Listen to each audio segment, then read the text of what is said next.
Thing in that you want to talk about, Yeah. but you kind of wanted to lead it off by saying, Well, yeah. Here's the thing. My son was in an accident. We bought his car a year ago. It was totaled. His car was totaled. There was like $14,000 worth of damage. So when I got the offer from the insurance company, it was about $4,000 than what we paid for the car a year ago. less than. $4,000 less. So it's important for people out there to know that you don't have to take that offer. You need to do your research. I had already been looking. We were going to replace it with a light car. Mm-hmm. So I already knew what the value on the market was. The market's crazy right now.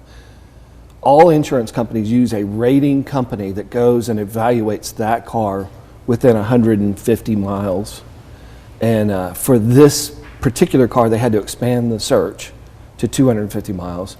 They didn't know it was an all-wheel drive vehicle. So once I said no to that offer, mm-hmm. they went back and reevaluated and got it closer to what we paid for the car. Got it closer to what we would have to replace the car for. So you had shared with me that insurance company, I'm not going to say that on the air, obviously, yeah. but that would be this ability to kind of contest the offer. Yes. Is true across the board. Yes, yes. Is it something that you would do, like if that happened to me? Yes. Would I do that on my own, or as my agent, would you do it? I would, as your agent, I would encourage you to go back to the adjuster and have that conversation with them. Okay. Yeah. Okay. The adjuster sends you a piece of paper that you have to sign that says you're going to take that offer.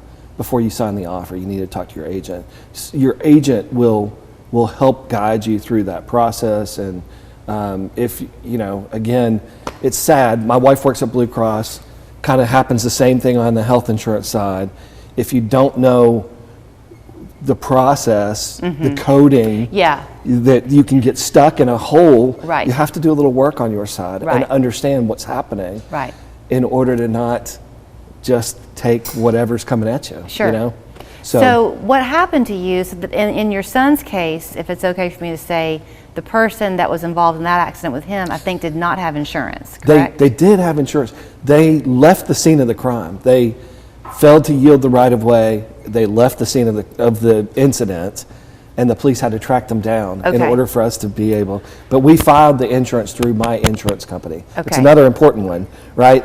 If you're involved in an accident where you're not sure who the other person's insurance is, you file through your agent, through your insurance company, mm-hmm. and that insurance company will subrogate. They'll act as your legal entity on your behalf, and they'll do the claim as if it's a claim for you. So in my case, for my son, it was an uninsured motorist claim until they found out who the person was. Okay. And then my agent, my insurance company, went against that insurance company and communicated. Is there a statute of limitations, if you will, on how long that can take? Okay. No. Okay. No, and they usually, like I was doing, I'm an insurance agent, right? I was hit Wednesday in my car, and I started that. I got a rental car Wednesday. But I jumped the gun a little bit, so I was paying for the rental car out of my own pocket until the claim caught up with it.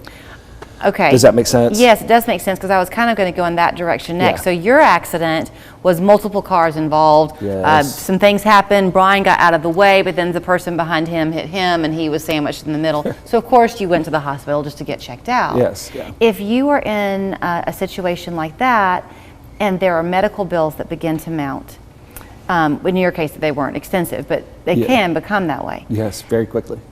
This might be a legal question, not an insurance question, but should you pay those, or should you wait? Usually when you, like in my case, we went to Memorial North Park, and they asked the questions that led them to the place where the billing is going to be tagged, that this was an auto insurance So it'll be contested claim. for a while, kind of. Yeah, so they'll put it in the claims. Billing won't charge me anything, and they won't charge it back to my Blue Cross insurance. They'll wait until we send the accident report, right. and they know where to bill it to. So if you're thinking, gosh, who is this guy? He's Bryan Beasley with the Beasley Agency, and they handle all types of insurance, and you kind of a la carte it for people, right? You find the right insurance company for them for their individual need. Yes. Right? You don't represent one agency. I represent one company, but there's additional companies inside that company, Okay. depending on what the situation is. Okay. Well, to have had that happen to you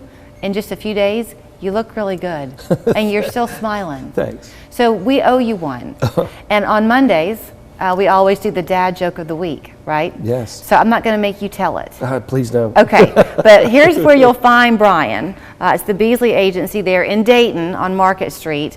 428-9222 is the phone number. TheBeasleyAgency.com is the website. And he's always this laughy, gregarious guy. So we're going to get him smiling a little bit this morning.